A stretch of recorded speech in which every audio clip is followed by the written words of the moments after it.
weight. It's the weight of 1,000 kernels. And typically 1,000 kernels will weigh somewhere between 40 and 50 grams. If I tell you that a batch of barley for steeping is of the order of tons, then you realize just how many individual grains there are. There are many.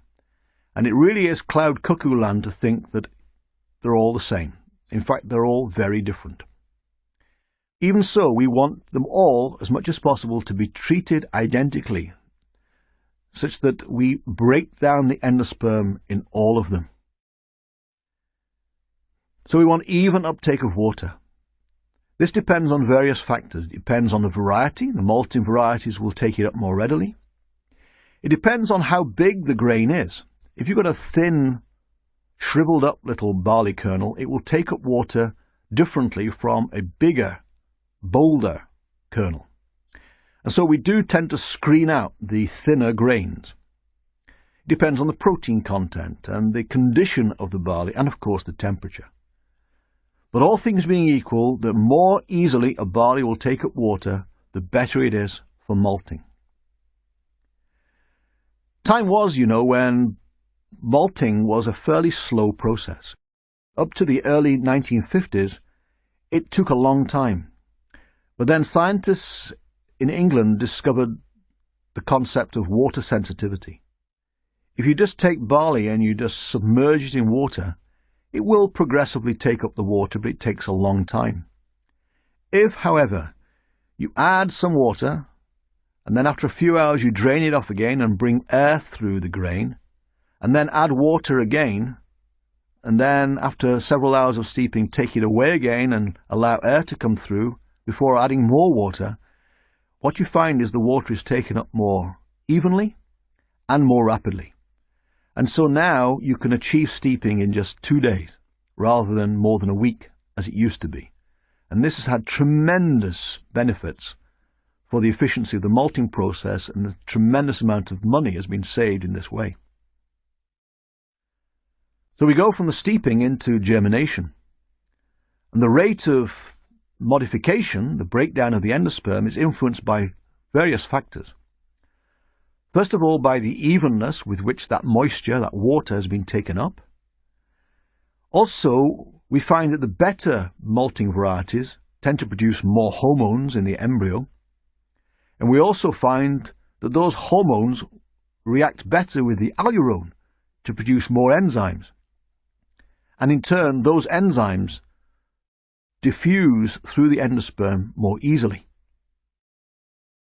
So the rate of modification is influenced by all of these factors. Finally, we have kilning. The first purpose for drying the malt is to stop the modification process, to halt the process, to stop it in time, but to retain the enzymes, especially the starch-degrading enzymes, which we will need in the brewhouse. And so what we have is a rising temperature regime in kilning. We start the kilning process at a relatively low temperature to drive off the moisture. And then when the moisture content has lowered, so we can increase the temperature progressively, because enzymes are more tolerant of heat at the lower moisture contents. We wish to remove undesirable flavors, the so-called raw green-like characters, the bean sprouty, cucumber flavors that you get in green malt. We're removing those characters and replacing them with malty flavors, the desirable flavors associated with malt. And we also are, of course, developing color. And the higher the temperature at which we heat that malt, the more color we will produce. But at the same time, we wish to avoid any problems with safety. Back in the late 60s and early 1970s, some Canadian analytical chemists discovered nitrosamines in malt. These are putative carcinogens, and there was a tremendous concern at the time. But extremely rapidly, the malting industry and the brewing industry responded and changed the kilning process such that these problems no longer occur.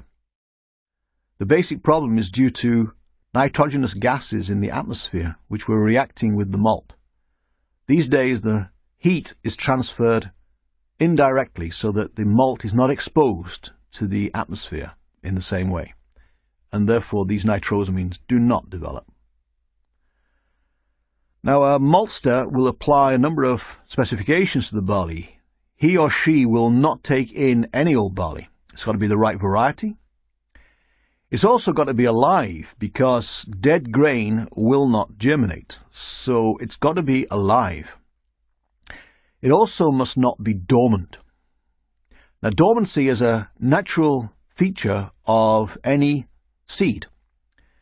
Imagine, if you will, you have your barley in a field in, I don't know, North Dakota, waving around in the field, and it starts to rain.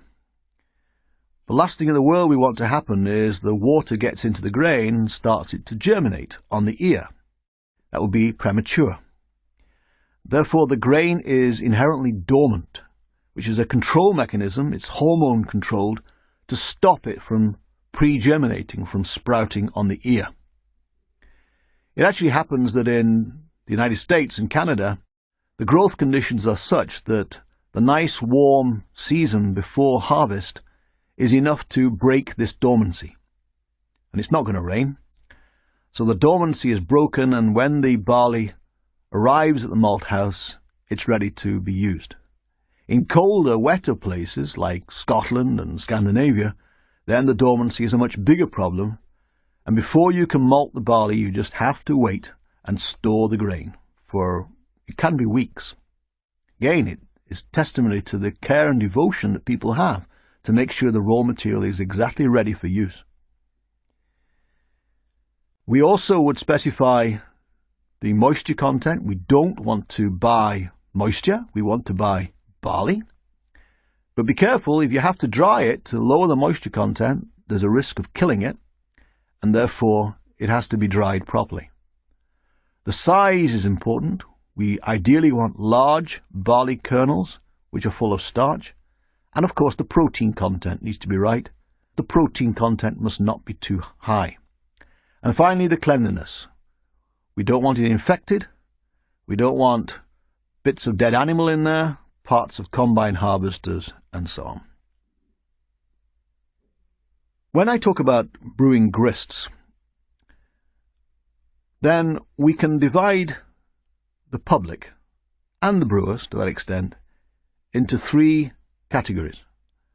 At one extreme, there are the passionate people who swear by all malt, the Reinheitsgebot approach. The only good beers are those made from 100% malt. At the other extreme, there are the what I call presumptuous. They would use any source of alcohol. I teasingly, and hopefully without any offence, say that this is the mentality of the chemical engineer. They would take the cheapest source of alcohol and add the flavour from a bucket. And they would add the foam from a bucket. And they would create a beer in this way. Trust me, it's not easy, because I've tried. Although I didn't like it. I didn't like it, and I didn't like to try it. But somebody had to. The presumptuous people would say, oh, it's so illogical to go through this long-winded malting and then brewing process. So much easier to take the cheapest source of alcohol and just add the flavour to it. I think there are some people in the world that believe that some people brew beer that way. They don't. The next step down from that is those who would make beer from raw barley. They would take raw barley, they would grind it up, and they would add enzymes from a bucket, and use those enzymes from microorganisms to break down the starch to produce sugars. It can be done, and this has been done in the past. The problem is flavour. The malt really does provide some excellent flavours and also influences other aspects of quality. If we look at the pragmatic, then we're in the realm of malt and adjuncts. This is done, yes, in some parts of the world there may be a cost advantage, but clearly it also is an opportunity for creating diversity in beer style by playing tunes with colour and flavour. It's a very pragmatic and logical approach. So what are the reasons for sticking with malt? Why not brew with raw barley. I would suggest there are two. One is there are real effects on quality. The flavour is not as good if you try to make a beer from 100% barley. But there are also perceived effects on quality. Malt is a wholesome material. And depending upon the extent to which people really do worry about what's in their beer, if they ask about malt, then they know in their heart of hearts that it really is a material which is widely used in so many different foodstuffs. Malt gives all the right pictures and so on, but possibly people don't understand barley quite so well. And as I said in an earlier lecture, if you look at the cost composition of a glass of beer, then raw materials like the malt and like the adjuncts do not make a huge contribution to the cost of that beer. Yes, they cannot be ignored. And many pub brewers and home brewers worry very much about the cost of their raw materials. But when balanced on the larger scale against the cost of taxation and marketing and production costs and packaging, then they are relatively low. And it really does not make sense to mess about and try to go for something cheaper. There are many styles of malt. And when we talk about beer quality, and we will in a later class look at the different styles of beer, so many of the characteristics of those beers relate to the malt that is used. The basic workhorse is pale malt, either an ale malt or a lager malt. And what the malt provides is the starch. It also provides the enzymes to break down that starch, and it provides flavour and colour. To remind you, the lager malts are lightly kilned, so they get less colour and less flavour. Lots of starch, lots of enzymes. The ale malts are kilned a little bit more intensely. Not so much that they lose their enzymes, although they've got a little bit less than the lager malts, but they contain somewhat more colour and somewhat more flavour. But then we can move into the realms of the specialty malts. Things like the caramel malts and the carapils. These are heated more intensely still. So these are allowed to stew.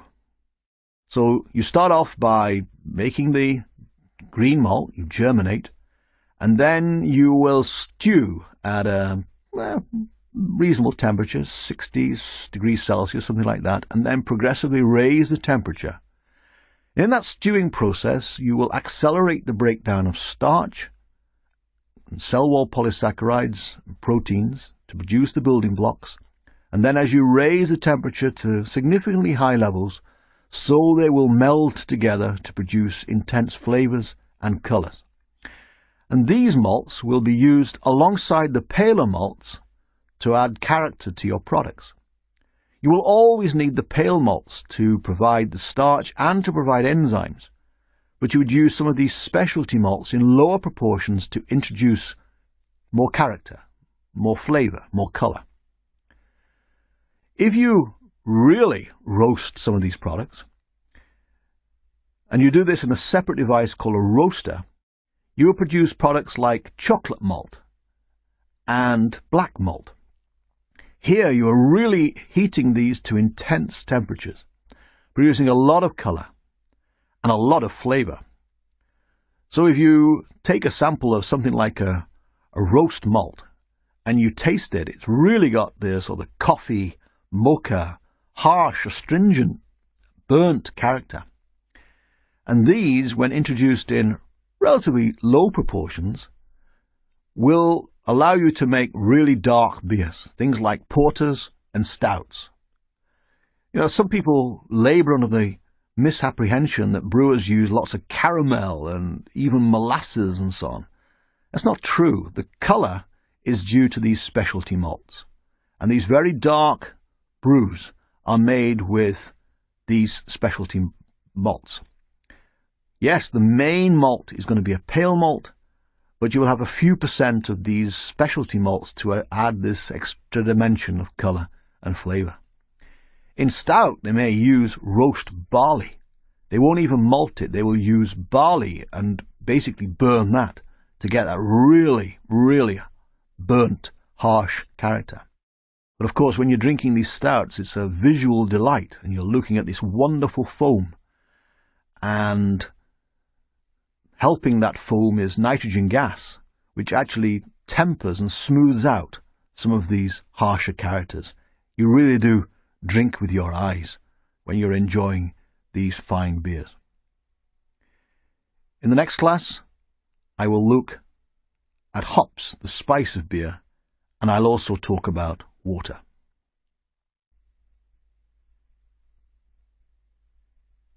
This ends Lecture 4. Remember to visit this course's webpage at www.modernscholar.com, where you'll find additional information about the lectures you just heard. Brewmaster's Art, The History and Science of Beer Making, Lecture 5. Raw Materials, Water and Hops. Well, in the last lecture I talked about the soul of beer. Let's now turn to the spice of beer, hops. The wicked and pernicious weed, Humulus lupulus. As we have said, the cost contribution of hops to a pint of beer is relatively low.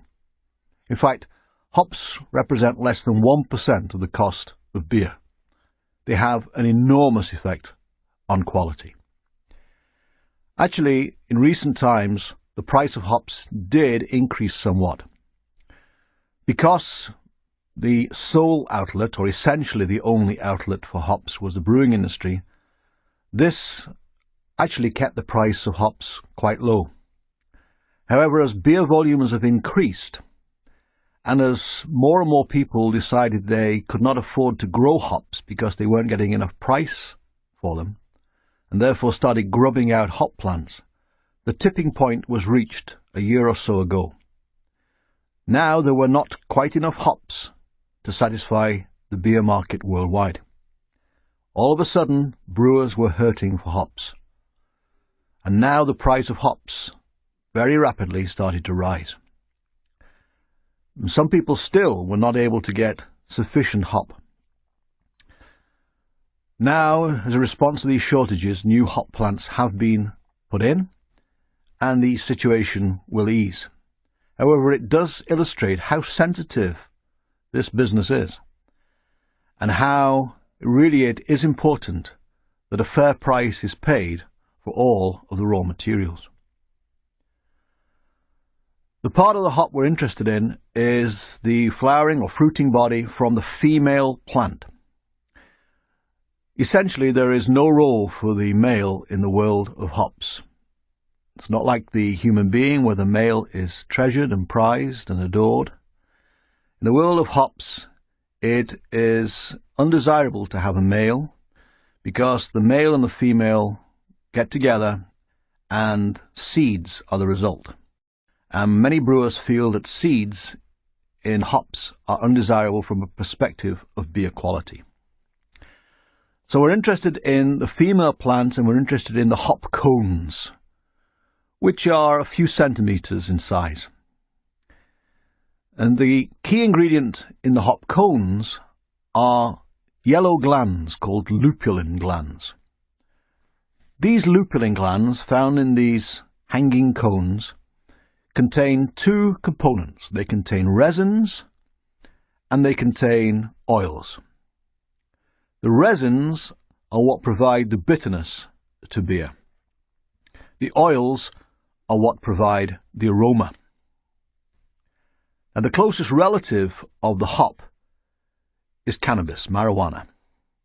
And I'm led to believe that the resin from that particular plant has alternative impacts. I wouldn't know. The resins from beer provide bitterness. Complex organic molecules which are extracted in the brewing process and converted into bitter forms. The oils are what provide the aroma. Hops are grown in yards, and they are grown on trellis work, and they are perennial. So each year they will be trained up these trellises, just like hop vines, and men walking on stilts will be securing the wirework and will be encouraging these hops to be trained appropriately so that they are reaching out to the heavens and getting all the sunlight that they require. Just like for barley, and indeed analogously to the world of the wines, just like for grapes, so there are many varieties of hops. There are great English varieties used in ales like Fuggles. In the Czech Republic there is a particularly prized hop called Sarts. In Germany, of course, we have the Hallertau region producing a great number of excellent varieties. And in North America we have Cascade, which gives a characteristic well appreciated in many North American ales. So varieties in the world of hops are just as important as they are for these other crops as well. Now, hops traditionally will grow to 12 to 16 feet high on this trellis work. They are quite demanding crops to grow. And they are very, very susceptible to infection and infestation. And so invariably they do depend upon the use of careful horticulture and perhaps the use of pesticides. So much easier to actually grow them if they do not grow so high. And so there is a considerable interest in some parts of the world in growing so-called dwarf hops. And instead of growing between 12 to 16 feet off the ground, these grow 6 to 8 feet. And they are much easier to handle. If they are going to be sprayed, there's much less waste, so environmentally they are also more desirable. And there have been some excellent varieties of hops that have been bred that are dwarf hops. Brewers, incidentally, are very fastidious about the hops that they will use. They will insist on using exactly the right variety for them, because they know that depending upon the resins and depending upon the oils, they will get different characteristics. And so they have to control the varieties that they use. I know of one major North American brewer, for example, who makes a beer that you would not characteristically describe as very hoppy, but nonetheless they blend together 6 different hop varieties to get exactly the characteristic that they feel to be right. So brewers are very, very choosy about their raw materials, including the hops. So when we talk about the sensitivity of hops, we are talking about things like downy mildew, powdery mildew, verticillium wilt, insects such as hop aphids, the black vine weevil. Fusarium also will contaminate hops and cause tip blight. Mites will discover hops. And so we have to be very careful. Chances are you would be dissuaded from freely entering a hop yard because you may be introducing something that really could decimate the crop. So at harvest time, these hops are cut off at ground level and the cones basically shaken off the vines. Because they consist of a lot of moisture, they've got a lot of moisture in there, more than 80% moisture. Just like the barley, they may need to be dried. Well, they will need to be dried, and chances are they'll be dried to moisture content of around 9 or 10%. And then they will be put into some sort of container which will allow them to be held airtight. The traditional way is to use very large sacks. I'll never forget the first time I described these sacks in the United States when I was talking to my class, and I said they are known as hop pockets. I had never heard in my life of a hot pocket, but these are hop pockets. They also may be put into bales, much more likely in the United States to be put into bales. And they will be analyzed. And when a hop buyer is choosing the hops, they will look at them extremely carefully. They may sample them with something called an Oregon sampler, which is a device that you can push into the hop and extract the core of the hop sample. But you would inspect the hops by looking at their color and their luster to make sure that they do not have any clear evidence of any infection, any brown spots on them to suggest wind damage. And what the purchaser or what the selector will do is to take a handful of these hops and rub them between his or her hands. And in this way they disrupt the lupulin glands and reveal or release the oils, the aroma. And so they smell their palms of their hands to look for the characteristic of a given hop variety. They're looking to make sure that there is no evidence of decay. If you do not store hops properly, if you don't store them cold, and if you don't store them airtight, then they will deteriorate and they will develop cheesy characters. This is because the resins break down to give cheesy aromas, which we simply do not want, because the chances are those aromas will end up in the beer. We don't want cheesy beer. So we are looking very carefully when we analyze for these characteristics. It's fairly subjective, but an expert can tell you pretty quickly what the variety is and whether it is suitable for brewing. Hops can be analyzed on the basis of their resin content. You can extract the resins using a solvent and analyze it by spectrophotometry and by measuring the absorbance of light at 3 different wavelengths in the ultraviolet.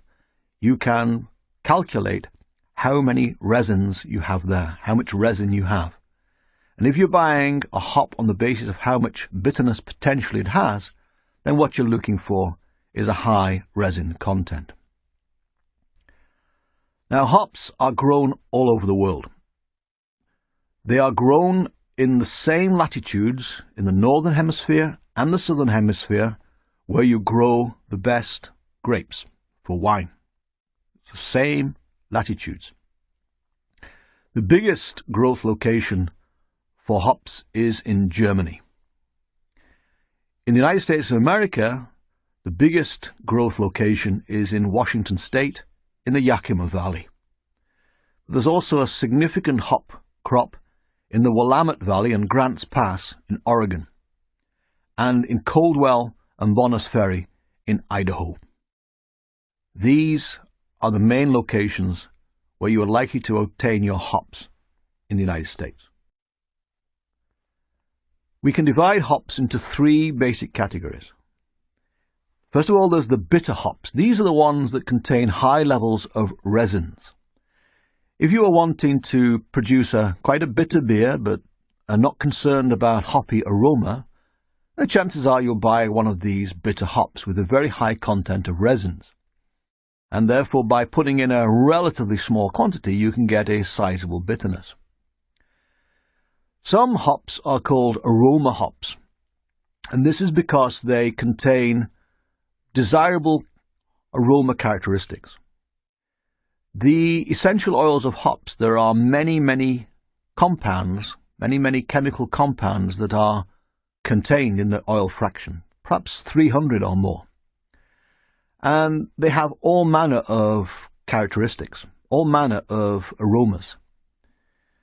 And the balance of those will give a given characteristic to a particular variety.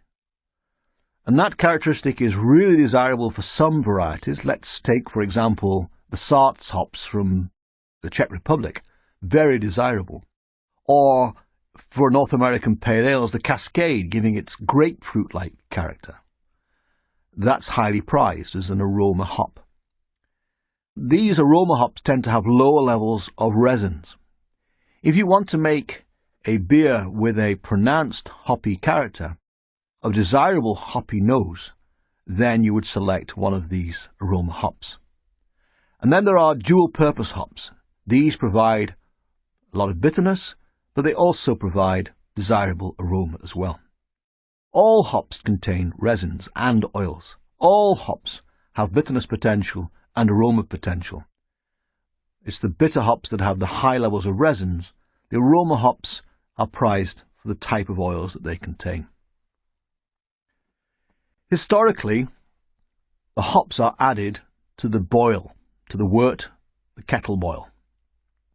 So you introduce the wort from the mashing stage, and you add to it the hops, and you boil for about an hour.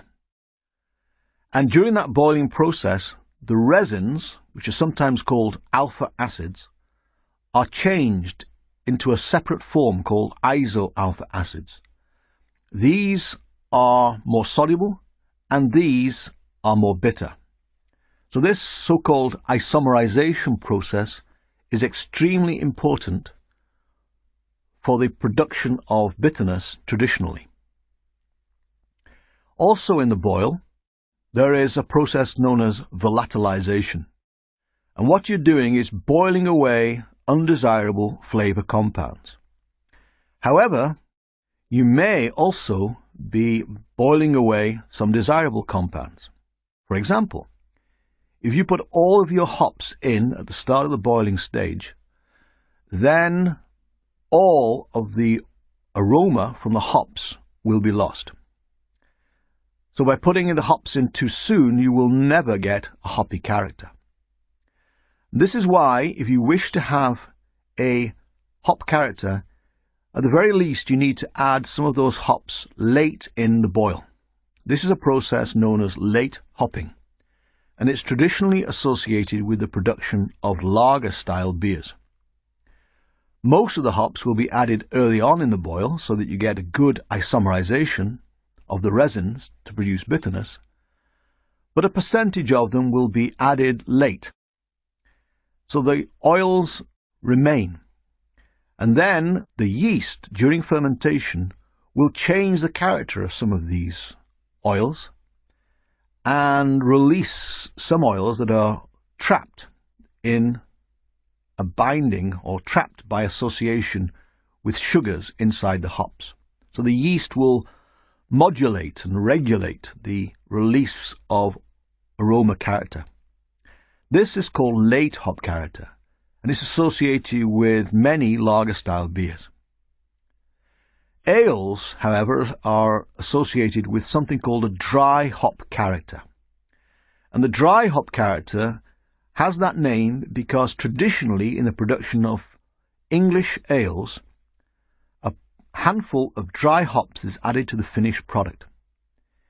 In England, the traditional ales are in barrels, and into those barrels is put the beer, together with something called isinglass finings, of which more in a later class, but also a handful of dry hops. And the oils from those hops leak out into the beer and give this complex, robust, hoppy character.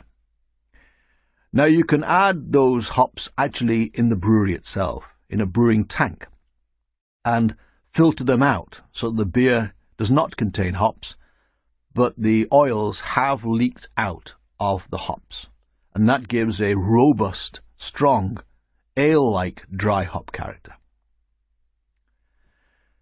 The hops are not efficiently used very often. If you put all of the hops in at the start of a boil and you isomerize them in the way I've described earlier on, and you measure how much bitterness you have in the finished beer, then only about 25% of that bitterness is realized in the finished product. In other words, 75% of the bitterness potential is lost.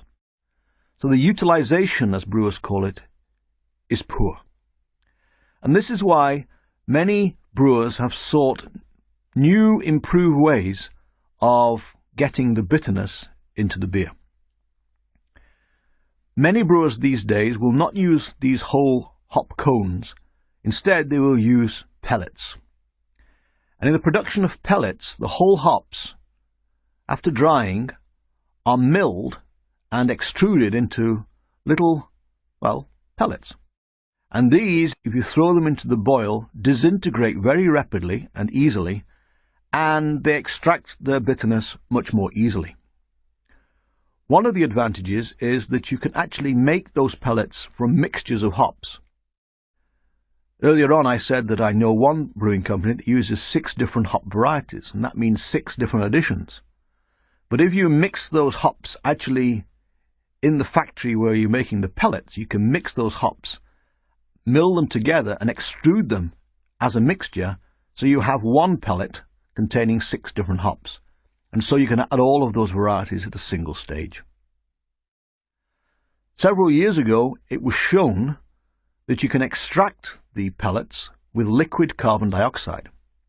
You cool carbon dioxide down and it will produce a liquid, and it's a wonderful solvent. And if you flow liquid carbon dioxide through these pellets, so you will extract resins and you will extract the oils. And so now you have your hop material in a liquid form. They can be added as liquids into the kettle boil. Alternatively, you can actually take those resins and, separate from the brewery, outside the brewery, you can apply a catalyst and you can convert the resins into the isomerized form. So you can take the alpha acids in this liquid form and change them into iso-alpha acids in a separate factory. These can now be added to the finished beer. And so you have a lot more utilization, a lot better utilization. Instead of losing bitterness all the way through the brewing process by sticking onto the yeast and so on, so you can add it to the finished product with minimum loss. And this is how some people add the bitterness to the beer in some parts of the world. There is one further change that can be made at this point. And before I describe that, let me tell you about one of the downsides of hops. Hop bitter acids are sensitive to light. These iso-alpha acids, if they are exposed to light, they will break down and give the aroma of the skunk. Not many people like skunky aroma, although in a recent study we found that 1 out of every 3 people do. I am not included amongst them. To avoid this breakdown of the iso-alpha acids into skunky flavour, what you have to do to those extracts is to add hydrogen. This was pioneered a number of years ago by a famous North American brewing company who put the beer into clear glass bottles. And they used these reduced side chain iso-alpha acids, as they're called, to prevent this skunking from taking place. The alternative is to put the beer in a brown glass bottle. Beer in brown glass bottles is much more resistant to light. Beer in green or clear glass bottles is much more susceptible to light, but one way to avoid the problem is to use these modified bitter acids. So the hop, therefore, although it's a relatively low-cost component of a bottle of beer, has an enormous complexity. Perhaps simpler is water. Beer is more than 90% water. There's a few beers that are less. For example, the beer I talked about earlier on, which is 25% alcohol, but most are at least 90% water. Many are 95 or 96% water. So the water has got to be right. Remember that the amount of water used by the brewery is substantially more than the water that is going to end up in the beer. Because you need water for all sorts of other uses. You need water to clean the vessels. You need water to hose down the floor. And you need water to go into the steam generation system, for it's the steam that is going to go through the jackets in the vessels to heat those jackets up. You need water in refrigeration systems. So the water is extensively used. A bad brewery may use more than 10 times more water than ends up in the beer. A good brewery will use 3 or 4 times more water than ends up in the beer. I think the most efficient brewery is somewhere in Queensland, Australia, where there are real serious drought conditions, and they are substantially less than 3 parts water for 1 part of beer. The rule is that the water should not in any way harm the customer, and it should not mess up the plumbing in the brewery.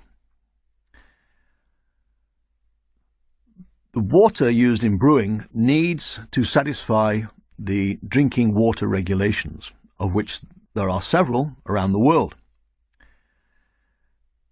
It has to satisfy various standards, and these are standards for chemical composition and for microbial composition. The chemical composition, we need to make sure there are not things like nitrates in there and nitrites, organic, chlorinated hydrocarbons and so on. A, from a safety perspective, and B, from a taint and taste perspective. And also, we do not want microorganisms in our water. We don't want coliform bacteria and so on. Although we are going to boil the wort, nonetheless, it is simply not good practice to bring in water contaminated with coliforms into a brewery. We talk about the hardness of the water. And basically this relates to the ability to form a lather on the water. If you can use soap and water and you try to make a lather, with soft water you can make a lather very easily. But for hard water, it's much more difficult.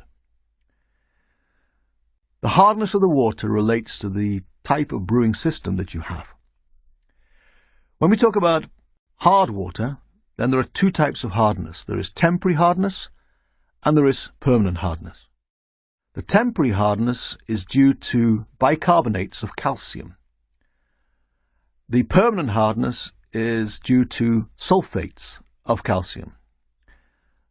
So if you have terrain, if you have water coming from a terrain that's rich in gypsum, then you've got very high levels of permanent hardness. If you've got a chalky soil in the vicinity, then it's high levels of bicarbonates. If you compare the water of great brewing centres in the world, then there are some significant differences. There are two great extremes. The first is Burton-on-Trent, England, in the heart of England, where the monks from 1,000 years ago learned to brew ales. These waters, the waters in the wells of Burton-on-Trent, are extremely high in hardness, both permanent hardness and temporary hardness. So in Burton, typical level for calcium will be 350 milligrams for every litre of water, and sulfate will be 820 milligrams for every litre of water. I used to live near Burton-on-Trent, and I know all about my kettles being filled up by the hard water in Burton. If you go a few hundred miles to the east, then you come to Pilsen, in what was Bohemia and is now the Czech Republic. And now we have extremely soft water. The calcium level in Pilsen is 7 milligrams per litre, and the sulfate level is 5. So it's much, much softer water than Burton-on-Trent. And many people would say, well, to make a great ale, therefore, you need very hard water, and to make a great lager, you need very soft water. In my opinion, it's not quite so simple as that. There is a degree of folklore and speculation in this area. Nonetheless, in Germany, they have a good German word, Burtonization, which is to add salts to the water to make it like the water in Burton-on-Trent. I'm not sure if it's Das Burtonization or Der Burtonization, but it's Burtonization. So it's said that water with high permanent hardness levels is good for Burton-style bitters, bitter ales. It's said that less calcium sulfate and more calcium bicarbonate is good for sweeter, darker beers like those from Munich and London. And it's said that chloride and bicarbonates are good for Dortmund beers, and the list goes on. If there is an impact, it's much more likely to do with pH than anything else. If you have a water that is rich in bicarbonate, it's very alkaline. If you have a water that is rich in calcium, then the calcium reacts with phosphate and one or two other things to lower the pH, to release acid. So that basically the more calcium, the more acid is the water, and therefore the lower the pH of the mash. And this influences the extractability of materials into the mash. It affects the changes like the isomerization of the hops. So I believe personally there's a lot more research needs to be done in this area to really dispel some of the myths and the dogmas that exist, and to get some really good tasting work done around here. But fundamentally, it is true to say that high bicarbonate, high pH, and high calcium, low pH. The water coming into a brewery will be treated invariably in some way. And the first thing that a self-respecting brewer should do is to pass the water through activated carbon or charcoal. And the reason they should do that is to remove any flavour taint, or perhaps traces of colour or something like that. And this is to clean up the water to make sure that it's absolutely free from taint. It would be a foolish brewer indeed who would not do that and get to the end of the process and find there's a taint in the beer. It makes perfect sense to automatically treat all of the water with carbon. Many brewers will then adjust the salt content for reasons that I've described before. This may involve adding some salts like calcium, or it may be involved in changing the salts downwards using things like ion exchange or reverse osmosis. And sometimes the water may be sterilized depending upon what it's going to be used for. For example, if you're going to use water downstream to adjust the strength of the beer, then ideally it should be sterilized. Finally, what happens to the waste water? As I've said, brewing uses a lot of water. Therefore, by definition, it produces a lot of wastewater. Now, this can go directly to effluent and to the local authority, who will charge you for it, depending on where you are in the world, at different rates. Alternatively, more and more brewers are processing that wastewater in their own treatment plants. There are basically two types of these plants, so-called aerobic digesters, and the second is anaerobic digesters. Aerobic digesters use bacteria that will grow using oxygen. And basically they burn the waste material in that surplus water, they burn it up to produce carbon dioxide and water. In anaerobic digesters, you have microorganisms that don't like oxygen. You exclude oxygen, but when they consume the materials that are in the surplus water, the wastewater, they convert it into methane. And then the brewer can burn that methane and recover energy. A classic example of this operation is at the Sierra Nevada brewery in Chico, which in my opinion is the most beautiful brewery in the world. And there they are recovering the energy in this way. They have fuel cells and very conscientiously are taking maximum opportunity to extract the waste products in this way. They are basically ensuring that they are removing all of the dissolved materials present in the water and essentially discharging clean water into the city system. In the next class, I will look at the brewhouse, and we will see how the malt and adjuncts, the water, and the hops come together in the production of the wort that we will subsequently give to the yeast.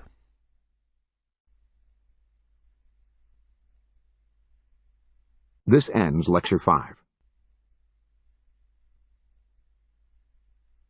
Brewmaster's Art, the History and Science of Beer Making, Lecture 6. The Brewhouse. Let's go into the brewhouse. The brewhouse is often called the hot side of the process. Later on, when we go into the fermentation and the cold storage, then we'll be in the cold stage of the process. The brewhouse is likely to be the quietest part of the brewery that you'll see if you go into a modern-day large-scale brewery. It's very much controlled. Chances are you'll see the brewer sitting behind a computer screen which shows all of the process stages and which valves are open and which tanks are full and which are empty. It's a bit like the control room probably at NASA. Indeed, in these days, you have such a display for the whole of the brewery. And it's reached a stage where somebody in headquarters, many cities away, many thousands of miles away, can actually look at a computer screen and tell you what is happening in a given vessel in a brewery a long distance apart. And so there's tremendous control. This speaks to the use of sensors and inline measuring devices in the brewery from start to finish. And it illustrates the sophistication and control that is the 21st century beer production business. But let's look at the basics. Let's look at the fundamental approach that goes on in the brew house. I've already said that the first thing you need to do is to store the malt. If you don't store the malt, it doesn't behave well in the brewery. What this means is that when you go to collect the liquid wort at the end of mashing, you go to separate the wort from the residual grains, it flows very slowly. At last, we think we have found the explanation for that. This actually is one of the great unknowns over the years. Quite why you have to do it, nobody until recently came up with a very good scientific explanation. In fact, there are a number of things in the brewing process that experientially we know we have to do, but we can't explain why. And this has been one of them. But we have to store the malt. And then when we've stored it, we need to mill it and to grind it up into particles. The first thing a wise brewer will do is to make sure it's nice and clean. We don't want bits of metal in there, for example, or stones, because on the one hand they may damage the mill, and on the second hand they may actually cause a spark, and because there's a lot of dust around at this stage, you can have one almighty bang, and that's not terribly pleasant and certainly not very good for the brew house. So it's cleaned, it'll be screened in some way, it may go through a magnetic separator, and then the malt goes to the mill, of which there are various types. The simplest mill consists of two rollers. These are large rollers with fluted surfaces, which are close together, and the malt goes in between those malts and is crushed. And what you want to do is to set up these rolls a distance apart such that you basically crack the grain, you preserve the husk, but you grind up what's on the inside. This is where the modification is very, very important. When I talked about the germination of malt, I talked about the breakdown of the cell walls and the protein to make it more friable, to make it more millable, to soften it. If you have got that homogeneously, and if all of your malt has been modified and broken down in the same way, when you crush it through these two rolls, then you can set them reasonably far apart to preserve the husk, but nonetheless crumble the insides and crumble the endosperm to form the flour and the grits. If, however, they are less well modified, less well converted, then you would need to push the rolls closer together to grind the inside, and now the risk is that you will damage the husk and you will shatter the husk, and then you will have a problem with the wort separation later on. So the modification and the evenness and homogeneity of that modification is extremely important. Modern mills often have 6 rolls. They have 3 pairs of rolls that are successively closer together. And the first pair of rolls you will have quite a way apart, and you can break down, and the well-modified malt will be milled and ground, and the less well-modified material will tend to give coarser particles, but you will not damage the husk. And then the less well-modified material can then be passed to a second set of rolls, which are closer together, and then you can squeeze that malt through those rolls, and so on. And so by having a more complicated mill, so you can ensure that you get the right balance of flour and grits and hull husk without jeopardizing the husk integrity. This is a way of dealing with less homogeneous malt. The third type of mill is a hammer mill. In a hammer mill, you pulverize the malt. You beat it with hammers to make very small particles. The reason you can do this, not preserve the husk, is you can separate the wort from the grains using something called a mash filter, which does not depend on the husk as a filter bed, but instead uses polypropylene sheets to filter the wort. We are now going to go into the mash mixer, or the mash tun. And basically the mash mixer is an enzymic reaction device, especially the breakdown of starch. Let me reprise and say I liken the barley components to chains. And I said there were cell wall chains, polysaccharides, and there were protein chains, and there are starch chains. And they need different enzymes to break them down. Those enzymes are synthesized, made during malting. And during malting, those enzymes work to break down the cell wall polymers. And so the cell walls are largely removed during the malting process. Most of the protein degradation that is going to occur also happens during malting. It's the starch that does not break down very much during malting. It's the starch that we are primarily concerned about breaking down in the brew house. Now you may be wondering, okay, you've malted for several days, the starch has largely survived that. But now we're going to go into a mash. What makes it different about the mash? What is different to allow us to break down the starch? And the key word is gelatinization. If you take starch and you mix it with water and you increase the temperature, then the starch melts. Starch granules are, I think I use the word little bullets. They are tough, crystalline, very highly organized lumps of starch. But if you heat them, they tend to swell, and the fine structure breaks down. It unravels and melts. And this happens for different starches at different temperatures.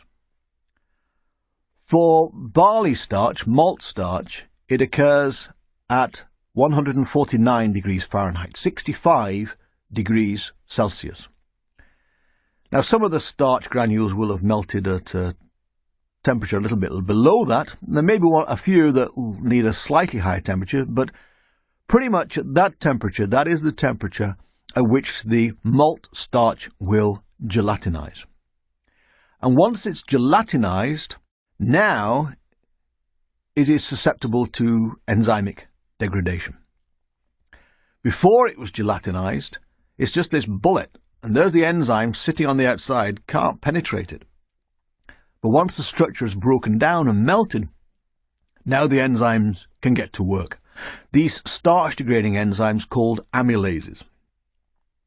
And they will rapidly break down this starch to produce sugars.